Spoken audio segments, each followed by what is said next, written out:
Bismillahirrahmanirrahim. Assalamu alaikum, all my dear students. Hope all of you are fine and are safe at your homes. Let's start our new chapter 17, which is Information and Communication Technology. I am Miss Mariam Iqbal, your physics teacher. Welcome you in the class. I believe that all of you are following all these instructions very vigilantly. Before going to start any lesson, there are some learning objectives. So today's our learning objectives are: describe the components of information technology, explain the transmission of electric signal through wires, radio waves through air, and light signals through optical fibers. The first topic is information and communication technology, ICT. अब आजकल के दौर में हमारे पास कौन कौन से communication resources हैं। अब वो दौर तो रहा नहीं कि सिर्फ हम जो है वो टेलीफोन यूज़ किया करते थे एक दूसरे को कोई बात कहने के लिए, या हम लेटर पोस्ट किया करते थे एक दूसरे को कोई मैसेज देने के लिए। इट्स मॉडर्न एरा, हमारे पास मोबाइल फ़ोन्स हैं, हमारे पास इंटरनेट है, हमारे पास फैक्स मशीन्स हैं, बहुत से सोर्सेज हैं हमारे पास, कंप्यूटर, लैपटॉप्स, टैबलेट्स, ये सारी हमारे पास कम्युनिकेशन के रिसोर्सेज हैं जो आजकल इस मॉडर्न एरा में जब हमारी टेक्नोलॉजी इतना एडवांस हो चुकी है, इसमें हम ये सारी कम्युनिकेशन रिसोर्सेज यूज़ करते हैं इंफॉर्मेशन को एक जगह से दूसरी जगह पहुंचाने के लिए। Now I have used the word information. आपके ख्याल में इंफॉर्मेशन क्या होती है? हम लोग एक्सेल में या वर्ड फाइल में कोई चीज़ राइट करते हैं। Let's suppose I have written 2 + 2। Is this an information?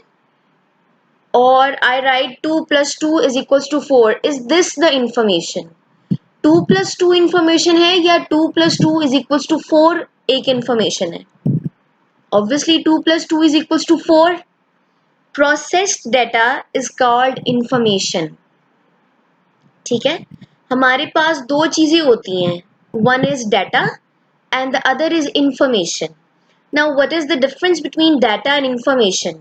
Data वो है जो मैं कंप्यूटर में राइट अप कर रही हूँ, और इंफॉर्मेशन वो है जो कंप्यूटर उसको प्रोसेस करके डेस्टिनेशन तक पहुंचा रहा है, मुझे पहुंचा रहा है। ठीक है, लेट्स सपोज मैंने कंप्यूटर में डाटा राइट किया है 2 + 2, that is data, raw form में है। 2 + 2 = 4. This is the complete information which computer provides me. Clear? अब इंफॉर्मेशन और कम्युनिकेशन टेक्नोलॉजी बेसिकली क्या है? This is an electronic system जो हम लोग इंफॉर्मेशन को एक जगह से दूसरी जगह पहुंचाने के लिए यूज करते हैं। ठीक है, इन अदर वर्ड्स वी से ICT is a blend of two fields. One is information technology, another is telecommunication. You are familiar with both terms. Information technology is the scientific method used to store information, to arrange it for proper use, and to communicate it to others. And telecommunication, the method that is used to communicate information to far off places instantly is called telecommunication. So how we define information and communication technology in physics terminology? It is stated as the scientific method and means to store, process, and transmit vast amounts of information in seconds with the help of electronic equipment is information and communication technology. Our next topic is components of computer-based information system. There are 5 components of information technology that comes in order to produce a successful computer-based information system. And these components are hardware, software, data, procedure, and people. It means that without these 5 components, we cannot produce a useful information from data. तो वो 5 components में सबसे पहले हमारे पास आता है hardware. Hardware क्या है? मशीनरी है। तो हार्डवेयर में हमारे पास CPU is the basic unit. किसी भी कंप्यूटर में आपके पास जब तक सीपीयू नहीं होगा, आप किसी भी कंप्यूटर सिस्टम को ऑपरेट नहीं कर सकते। ठीक है। सीपीयू के साथ साथ आपके पास कुछ सपोर्टिंग मटेरियल्स में आते हैं इनपुट एंड आउटपुट डिवाइसेस, आपका माउस, आपका कीबोर्ड, प्रिंटर। ठीक है। आपके पास रैम है, रोम है, storage devices to store the data. ठीक। Secondly, software. आप मेडिकल सेंटर्स में जाते हैं, हॉस्पिटल्स में जाते हैं, बैंक्स में जाते हैं, स्कूल्स में जाते हैं, तो हर कंप्यूटर में कोई ना कोई सॉफ्टवेयर इंस्टॉल होता है। जैसे आप लोगों की स्कूल फी है, तो हमारे ऑफिस में पूरा सॉफ्टवेयर इंस्टॉल है। वो एक्सेल का सॉफ्टवेयर हो सकता है, वो पावर पॉइंट का है, किसी भी चीज़ का। इन शॉर्ट, कलेक्टिवली हम कहते हैं कि एमएस ऑफिस के बिना आप किसी कंप्यूटर सिस्टम को रन नहीं कर सकते। उसमें पावर पॉइंट आता है, एक्सेल शीट आती है, आपकी वर्ड फाइल्स आती हैं। ठीक है।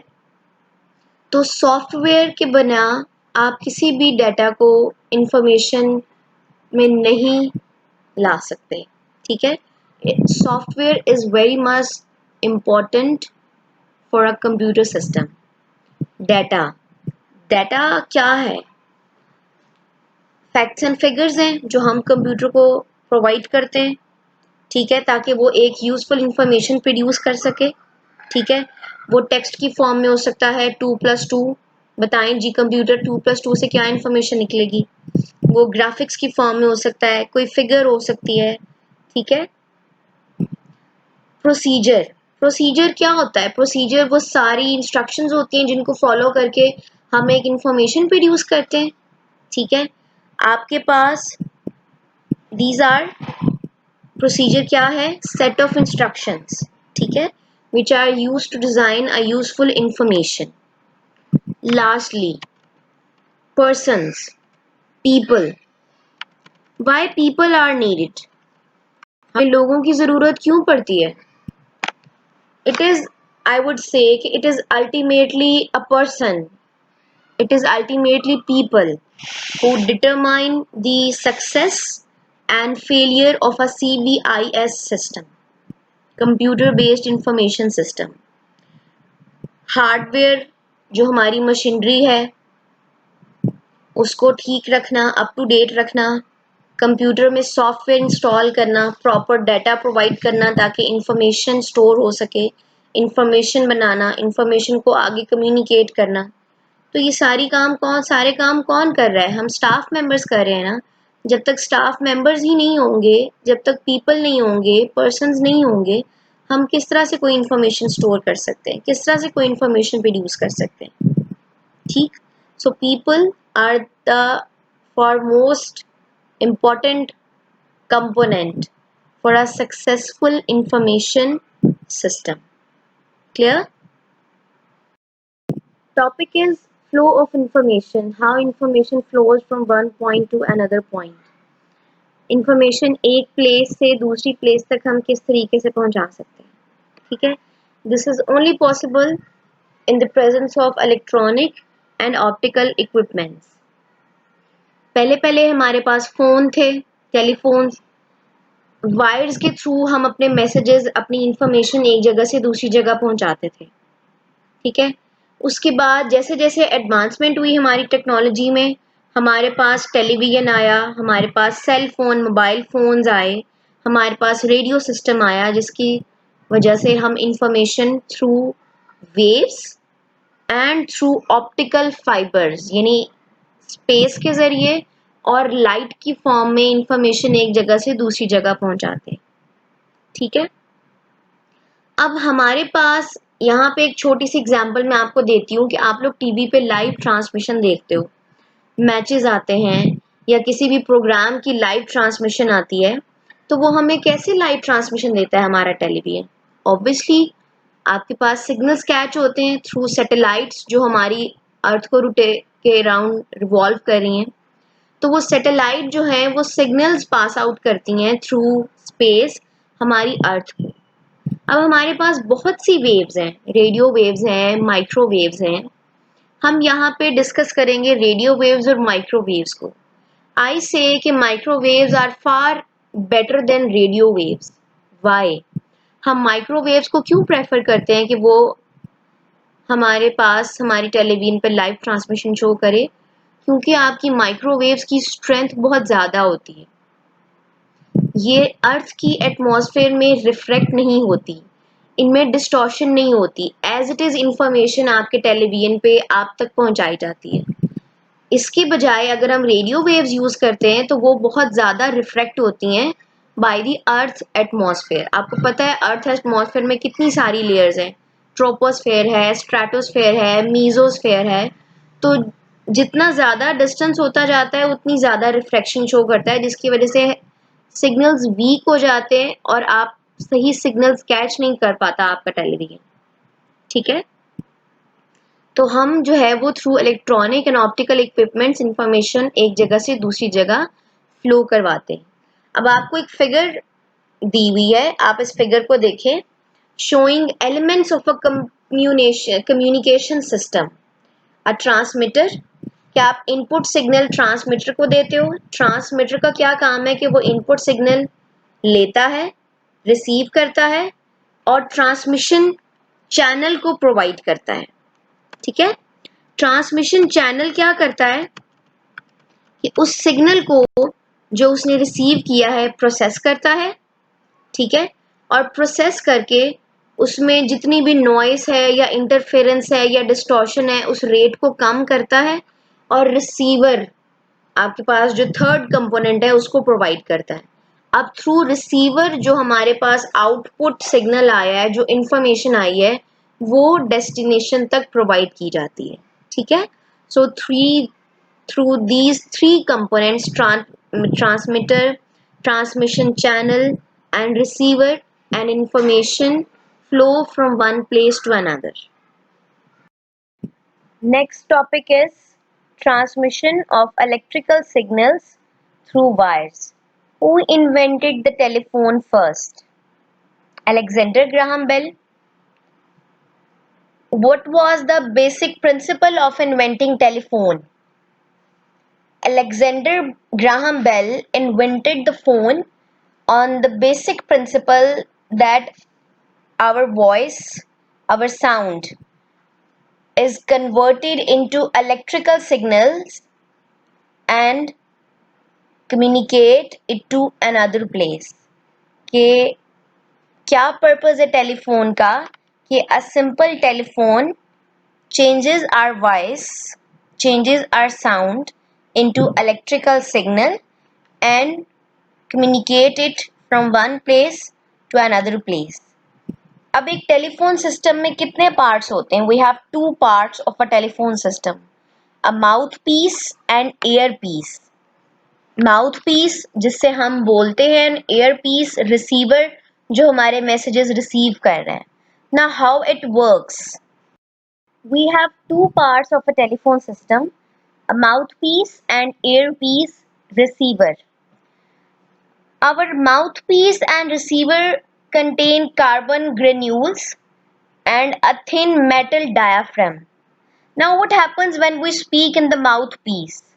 When we speak in the mouthpiece, diaphragm vibrates, due to which carbon granules compresses. And when they compresses, electric current flow through the wire. See the figure, it is clearly shown to you that when you speak, carbon granules compresses by the vibration of diaphragm and electrical signal is transmitted through transmitter to the next person and we hear a voice. Ab, what happens before hearing the voice? What happens when electrical signal comes towards earpiece? Now at earpiece, when you hear the sound, that electrical signal is again converted into the sound. It means the whole process is reversed at the other end of the line by the receiver. It means magnetic field, जब magnetic field vary करती है, it attracts the diaphragm in the receiver, causing it to vibrate. अब जब diaphragm again vibrate करता है तो वही electrical signals आपके साउंड में कन्वर्ट होते हैं और आपके पास इंफॉर्मेशन एज इट इज पहुंचती है, जैसी माउथ पीस के जरिए दूसरे पर्सन ने आप तक पहुंचाई होती है. ठीक है, क्लियर? अच्छा जी, next topic is transmission of radio waves through space. अब हमने पहले पढ़ा कि अगर हमें इंफॉर्मेशन को एक जगह से दूसरी जगह ट्रांसफ़र करवाना है, कम्युनिकेट करवाना है, तो हम लोग वायर्स का यूज़ करते हैं, केबल्स का यूज़ करते हैं या फिर रेडियो वेव्स यूज़ करते हैं. ठीक है, अगर मुझे अपनी कोई इंफॉर्मेशन टीवी कैमरा से या टेलीफोन से एक जगह से दूसरी जगह पहुंचानी है, तो मुझे सिग्नल्स को ट्रांसफ़र करवाना पड़ेगा थ्रू केबल्स और रेडियो वेव्स.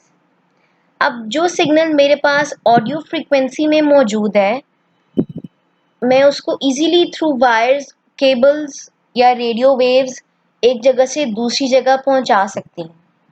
लेकिन अगर मेरे पास इंफॉर्मेशन स्टोर है और मुझे उसको एक लार्जर लॉन्गर डिस्टेंस पे कम्युनिकेट करवाना है, then it would be a challenge for मी.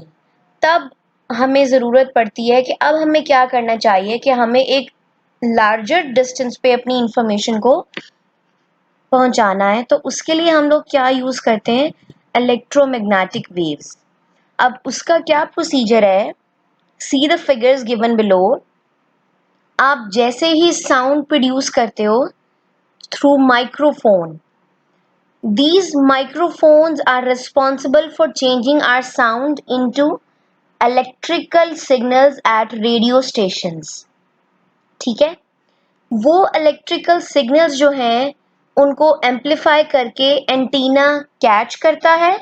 ठीक है, एंटीना जैसे ही हमारे सिग्नल्स को कैच करता है, ये उस सिग्नल को दूसरी जगह तक पहुंचाता है in the form of electromagnetic waves. ठीक है, जैसे ही ये दूसरी जगह तक पहुंचाता है एट द रिसीविंग एंड. ठीक है, अब जो रिसेप्टर है वो क्या करेगा? वो रिसीवर क्या करेगा कि एंटीना से वही सिग्नल लेगा, उसको डीमॉड्यूलेट करेगा, यानी दोबारा से इलेक्ट्रिकल सिग्नल से साउंड में कन्वर्ट करेगा, उसको एम्पलीफाई करके लाउड स्पीकर यानी डेस्टिनेशन तक कम्युनिकेट करेगा. ठीक, क्लियर? यानी ट्रांसमीटर के थ्रू क्या हो रहा है कि हमारी साउंड माइक्रोफोन चेंज कर रहा है इनटू इलेक्ट्रिकल सिग्नल. वो electrical signals antenna radio station से कैच करके रिसीवर के पास लेके जा रहा है और रिसीवर क्या कर रहा है कि through that antenna electrical signals को कैच कर रहा है, डीमॉड्यूलेट कर रहा है उसको, इट मीन्स दोबारा साउंड में कन्वर्ट कर रहा है और डेस्टिनेशन तक कम्युनिकेट कर रहा है. Clear? There are many electronic devices which uses radio waves to transfer their message from one place to another.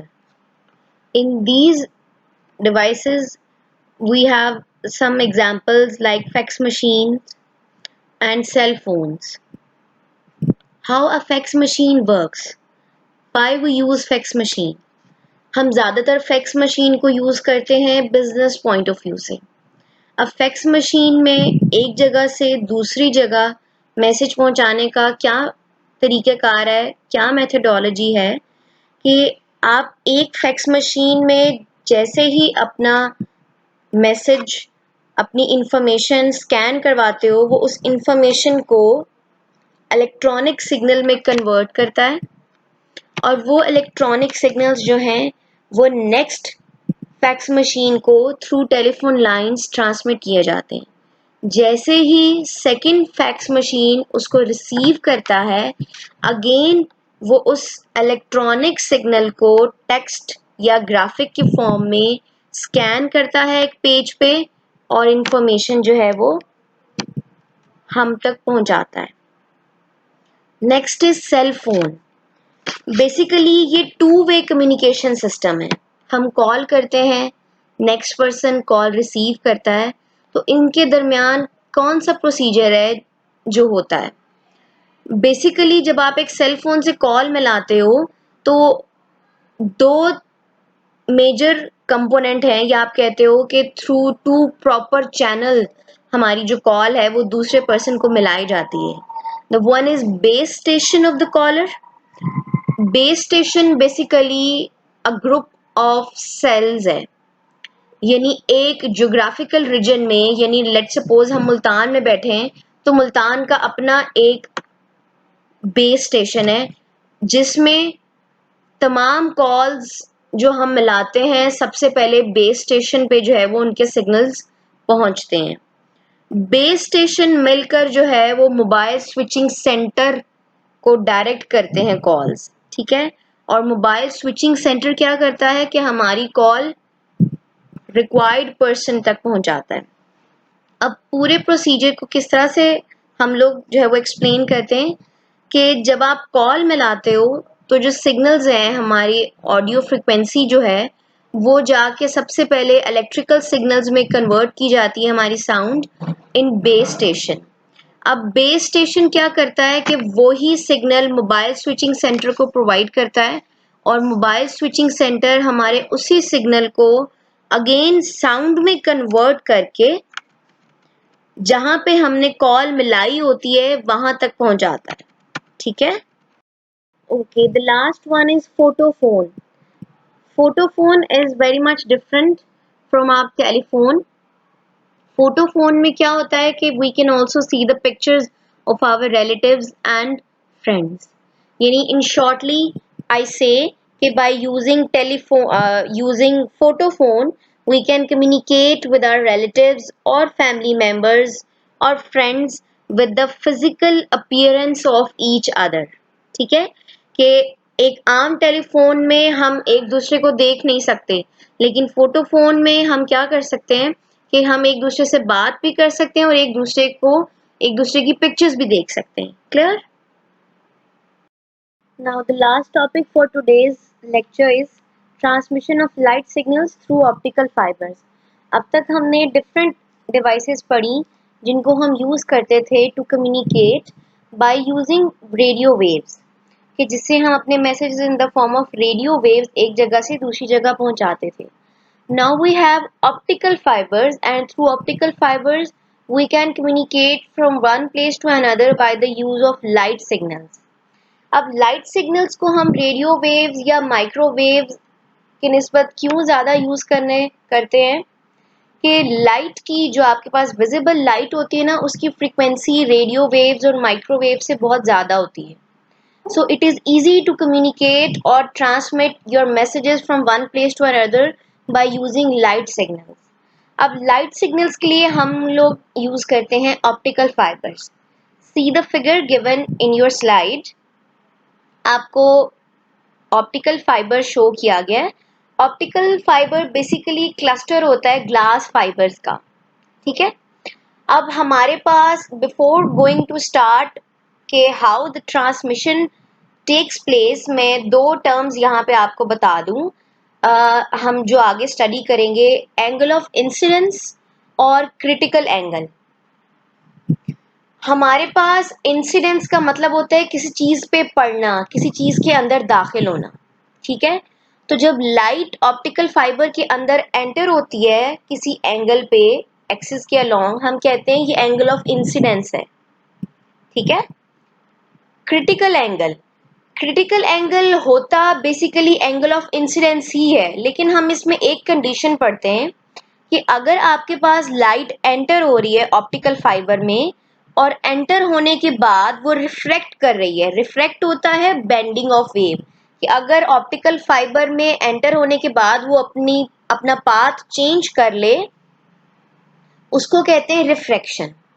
तो अगर हमारे पास ऐसा एंगल जिस पे लाइट इंसिडेंट हो रही है ऑप्टिकल फाइबर में और वो किसी सरफेस से टकराने के बाद 90 डिग्री के एंगल पे रिफ्रैक्ट होती है ना, उस एंगल को हम एंगल ऑफ इंसिडेंस नहीं बल्कि क्रिटिकल एंगल बोलते हैं, ठीक है।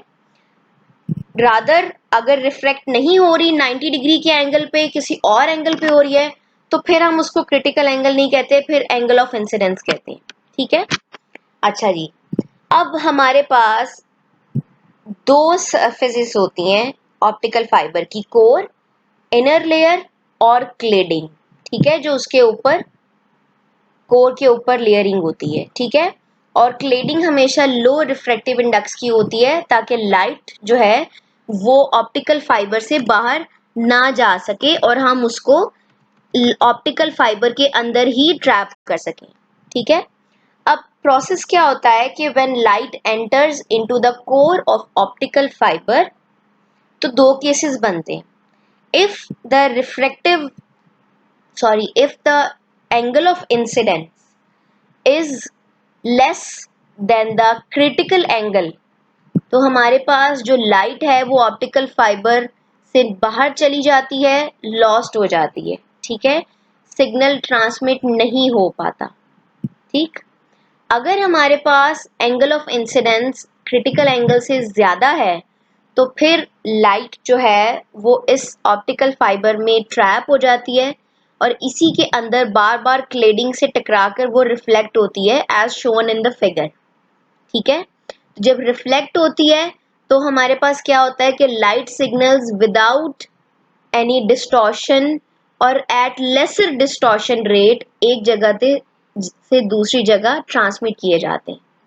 अब लाइट सिग्नल्स को यूज करने का एक और बेनिफिट क्या है कि आपने अगर बहुत ज़्यादा डिस्टेंस पे जो है वो कम्युनिकेट करना है, मैसेज ट्रांसमिट करना है, तो उसके लिए लाइट सिग्नल्स बेस्ट ऑप्शन है क्योंकि इसमें डिस्टॉर्शन रेट बहुत कम हो जाता है, वीकनिंग ऑफ सिग्नल के चांसेस बहुत कम होते हैं। ठीक है, clear? Thank you. Hope you have understood the lesson. Now this is question time. I would appreciate if you ask question from me. Allah Hafiz.